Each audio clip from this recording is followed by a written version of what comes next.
Hello and welcome to the Mission TV show.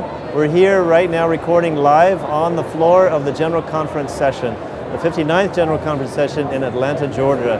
And we're on the floor. It's very noisy around here, but this is a wonderful opportunity to meet a lot of people. And today is no exception. We're here with Brother Jacob Wade, and he spent quite a bit of time in India. How long have you been in India, or how much time? About 5 years now. 5 years in India.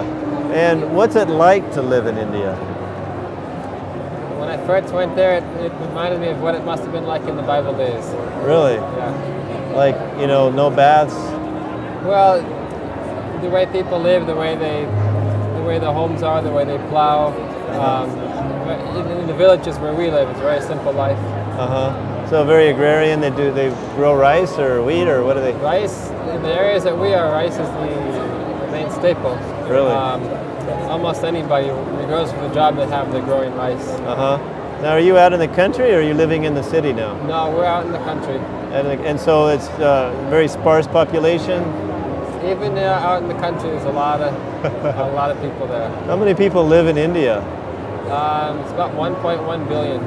Billion. Billion. That's like over 3 times, almost 4 times the number of people in the United States. Yeah, it's 4 times the population of America in 1/3 the area. So it's really highly concentrated. It's about 12 times per square foot, per square mile. Wow. Yeah. So what are you doing over there? What's your work?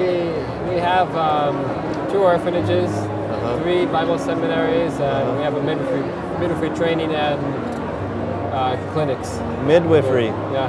Is that what you do? Well, I'm kind of, I guess you'd say, the assistant to the director, so I'm going around through all the institutions. I see. And what have you found? Why do you stay there? What's your motivating factor? Well, the Lord called me there about 5-6 years ago, and that's what got me there, and that's what keeps me there through the trials. But the people that we work with, very precious people. Really? So I've been out of there now for 4 weeks, and I'm feeling quite homesick to get back to them. Really? Yeah. Is your wife here with you? My wife right now is in Mexico. In Mexico? Yeah. Wow. She'll come next week. That's another reason you're feeling lonely. Yeah. So as you travel around India, do you see any need for more outreach for the gospel or anything like that? Or? Yeah, it's the areas I'm in are relatively unreached. Very few that even know anything about Jesus. Really? Or if they do, he's another god. They have millions of gods in India, and many people, they hear about Jesus, it's just like another god. And often someone will accept Jesus as an additional god. How many gods do they have? It's around 3 million is the number that I 3 million gods. How does somebody live with 3 million gods? I'm sorry, I think it's 300 million. 300 million? Yeah. But each person doesn't have that many gods. Okay. And in certain areas, there'll be a main god that the people there worship. Okay. But there's still many other gods. So how do they worship knowing there's that many gods? It's very complicated because you can speak to 10 different Hindus about Hinduism and they'll give you 10 completely different answers. So it's not one set thing, it's just No, whatever. in general, there are certain main gods. Like what, Vishnu? Vishnu and Durga and Kali and The one with many hands and... yeah, there's several that have many hands. Oh, okay. The And, blue god? Ganesh is the one with the elephant nose. Yeah, okay. That's a very important god because that's the one that gives you financial prosperity. Oh, that's why it's so popular. Yeah. Okay. In certain areas, focus on a certain god. Like in one of the areas we are in West Bengal, the main god is Kali. Really? And if you've seen the picture of it, it's a black goddess with the tongue sticking out and blood hanging out. Oh my. And the skulls of the enemies that she's conquered. Wow. And that's the main god that they worship. Wow.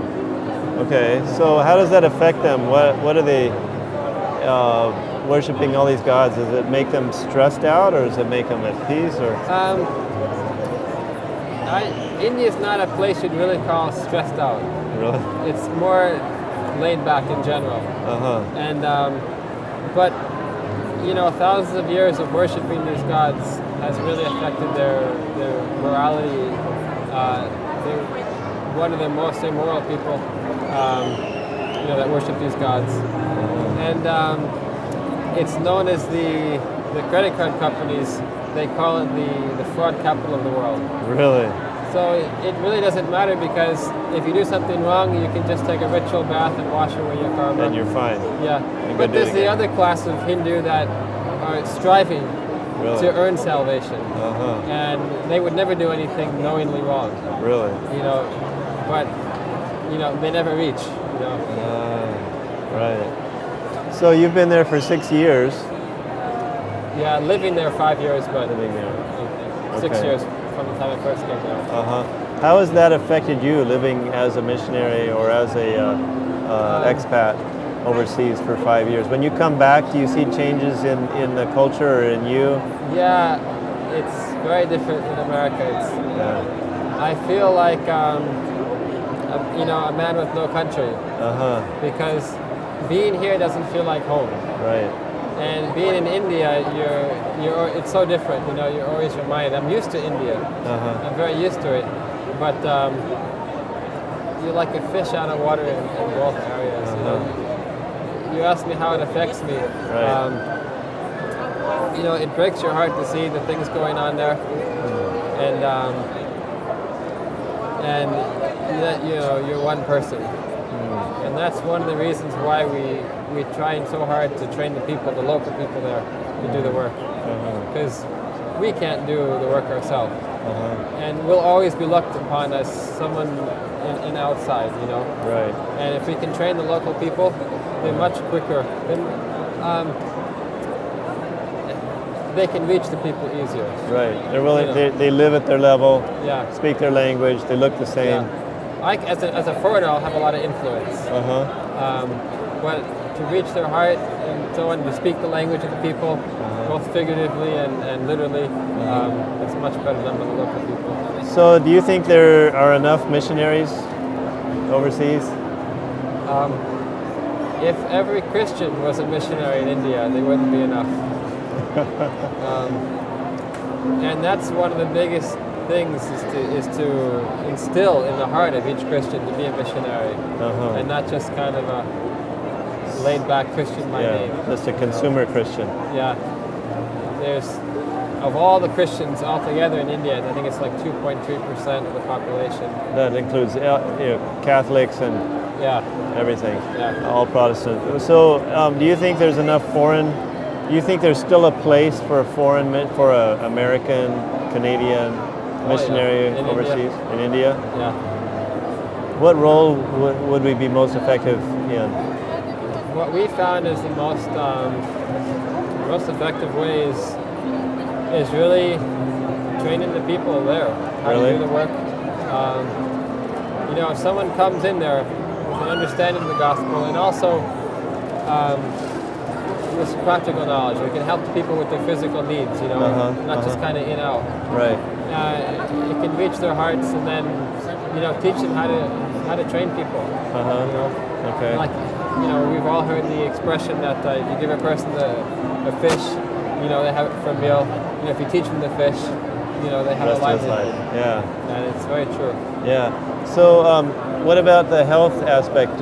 Is there opportunities for health ministry in India? Unlimited. In fact, the work that the organization I represent, Living Springs, it started in India. Well, it started in the 70s, but then it came back in the 90s, and just going around the country, traveling by the train there, and doing health evangelism.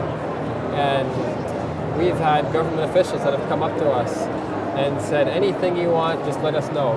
What you're doing is wonderful for our people. Wow. And they really appreciate that in all levels. They appreciate what we're doing to help the people. India is the diabetes capital of the world. Really? And if you can help them with those things, it just, their heart is open. Wow. And Well, I've had people come up to me and they shake my hand, they just thank me, wow. because they know that we're there for them and not for our own self. Right. So it opens their heart. I've known a lot of even SDA pastors that have had open heart surgery and bypasses, things like that, because they have this mentality that, or some people that I've talked to say, it's not healthy to go to bed on an empty stomach. Yeah. So they eat late at night. There's a lot of ignorance. Like America used to be 100 years ago. There's such ignorance, like you can't open the window at nighttime because the night air is bad for you. There's a lot of those kind of things.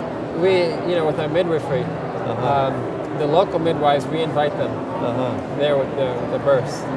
And they have superstitions and beliefs that you wouldn't believe. Really? Like, for example, if you don't let the placenta come out, if you cut the cord before the placenta comes out, the placenta will come up inside the body.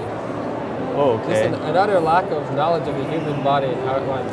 And if you're in labor, you can't drink even water. Really? And a lot of beliefs like that. And we had one, I think it was during Ramadan, a birth. The midwives were called out there, and the woman had already given birth. It was in the winter season, and the baby was... Winter season being like 80s instead of... No, in that area, 70s? around... I'd say around the upper 40s, lower 50s. Oh, quite cool. And there's no heat in the area. It's Yeah. like 55 and there's no heat. It's cold. And the baby's sitting there in a pool of blood, and the woman's sitting down there shivering. And it was Ramadan, so the Muslim women were not allowed to do anything to help. And the midwives came in and then they said, hand me a towel. And they wouldn't even hand a towel. They didn't want to defile themselves. And finally, one woman threw the towel to the midwife. And they were able to save the woman and the baby. Wow. But there's a lot of beliefs, culture, and religious that control the people and affect what they do. Right. So, do you think that, like, for instance, is the gospel available to everyone there? In other words, can anyone in India, if they want to, find the gospel, find Christ? Yes and no. I mean, the Holy Spirit is working. Yeah. And there are places where I have to say no, but still God can save a person, to live up according to the light that they have, But the majority, yes, they can find it out, but it's like you're searching for a needle in a haystack. If you really want to find it, you can go through the haystack, and after maybe a few years you can find it, But it's not like you just go to your local church and knock and please tell me about it, In many areas there isn't a local church. So if you went to a bookstore downtown, would you be able to find a Bible? In the major cities you can find the Bible. But out in the villages, the countryside? No, there's not even a bookstore in the villages. So a lot of people don't even read at all. Let's see. The literacy rate is increasing, and I don't have my figures with me. Like 50%, 60%? It's something, the literacy, I'd say about that. Among women, it's much less. That's been getting better. Okay. In India. Well, 60%, let's say 60%, that means that 400 million people can't read in India. Yeah. Maybe 500 million. So that's like even twice the population of the United States just can't read. Even if it's 300 million. So then do you see that people are interested in the gospel, interested in learning about Jesus when they're told? What I found is they don't mind listening to it, hearing about it. Sure, it's a nice story and so on. When I've really told the gospel story to someone, like a one-on-one audience, they're captivated. Really? One lady, I was asking her about her gods. And as she was telling, I could see in her face, it was kind of dawning upon her that this sounds ridiculous. And I kept asking her, well, tell me about this and tell me about that. And finally she said to me, can you tell me about the God you serve? Really? And so I began with the story of redemption, and how sin began and so on, and how God sent his son. And she was just amazed. Really? But people are interested, and to come out to a religious meeting, evangelistic series, there's nothing to do, in the villages. Right. So it's great to come in there. Right. But we find unless there's a serious follow-up, we find they'll go right back to the way of life, the culture. Right. Of course, you do have the I was going to say the odd man, you know, that it really touches their heart and they go. They really they grab continue onto it. Yeah. Yeah. But the majority, Just there's go no back. follow-up. They go back to their. So it's the life. kind of a long-term kind of a training period to bring them out of, because it's not just a religion, it's a whole culture, Yeah. into a whole new culture. Yeah. That's So, the thing. yeah. And if you go against your culture, you know, everyone around you, you're going against everything. Right. So it's swimming upstream. It's like all of a sudden we're going to start believing that the sun really doesn't give light anymore, and you know all these kind of strange beliefs. Listen, we know that. You know, Yeah. you're going against everything. Wow. Yeah. Wow. So what do you say about these, like you're talking about you manufacturing the health food? How is that accepted? How are people responding to that? This is becoming more and more common. Where when I first came to India, you couldn't find tofu, and now it's starting to get into the supermarkets. Oh, excellent. And you know, India is a lot of people, especially among the affluent people, that are health conscious. Oh, really? And as I mentioned to you, you know, it being the diabetes capital of the world, a lot of people, you know, they learn about this disease and stuff, and they want to know how to live healthier. Right. Now, Hindus as a whole is not, as people would think, vegetarian. The higher caste are vegetarian, Right. but the average Hindu, they won't eat cow, of course. But even like in Nepal, the Hindus in the mountains, you know, that are very poor, yeah, they'll eat cow. But in other parts, that's completely taboo. You know? But among the higher class is the vegetarian. Okay. And you know, when we come from America, and they hear that we're vegetarian, they just, you know, they can't Amazed. believe it. You don't even eat. You know? Yeah, you're Christian. You don't even Yeah, eat. they're really surprised. So let me shift gears a little bit and ask you about programming. With all the masses of people and so many of them, even the poor people, having television, there must be television programming in all the different languages there in India because, I mean, how else do you reach that many people? It is a real challenge because there are thousands of languages. Yeah. And one of our workers, in her tribe alone, she said she has, I think it's 150 different languages. Wow. It's just that tribe. Wow. And she's not a big tribe either. And so there are certain main languages. It's in the teens how many are the main languages. Hindi is the national language, but in South India they don't know Hindi at all. It's like you and I learning Hindi. Right. There must be a lot of television programming in the Hindi language then. Yeah, there is. Avidus television programming in Hindi? I don't know of any that's in Hindi. Yeah. In Tamil, there is. So we have some in Tamil, It's in South Kerala. India. Yeah. And in Bengali, there may be, I'm not sure, because the neighboring country, Bangladesh, is Bengali language. Okay. It's one of the 5 most spoken languages in the world. Bangladesh. Bengali, yeah. Really? Yet it's, you know, in Hindi Wow. also. So you've been over there for 5-6 years. You're doing this. So would you like to make an appeal for people to get involved and get aware of foreign missions, especially like in India? Yeah. I'll tell of my own self. You know, when I grew up as a child, I grew up in a Christian home, and hearing for the first time in my life that there are people that actually worship other gods, I couldn't believe that. I never heard about that. You know, now I've known that's the majority of the population of the world that worship other gods. And going to India has helped me to realize that, you know, we don't live, you know, as frogs in the bottom of a well. You know, the world out there is much bigger than it is in America. And, you know, that's where the majority, we always hear about this talk with the 1040 window. Yeah. You know, and that's where the majority of the people in the world are, and the least amount of people that even know about the gospel. If they've heard of Jesus, it's just like we've heard of Buddha.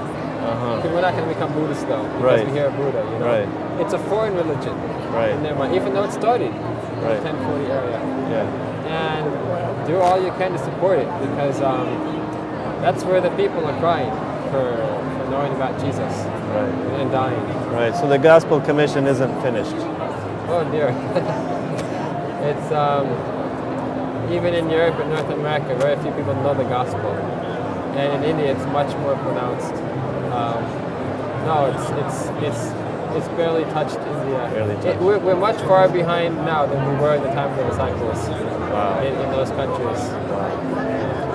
Okay, well, thank you, Jacob Wade. I appreciate you being on here, and thank you for watching a live on the floor GC session in the booth session version or episode of the Mission TV show. And we'll see you soon. God bless.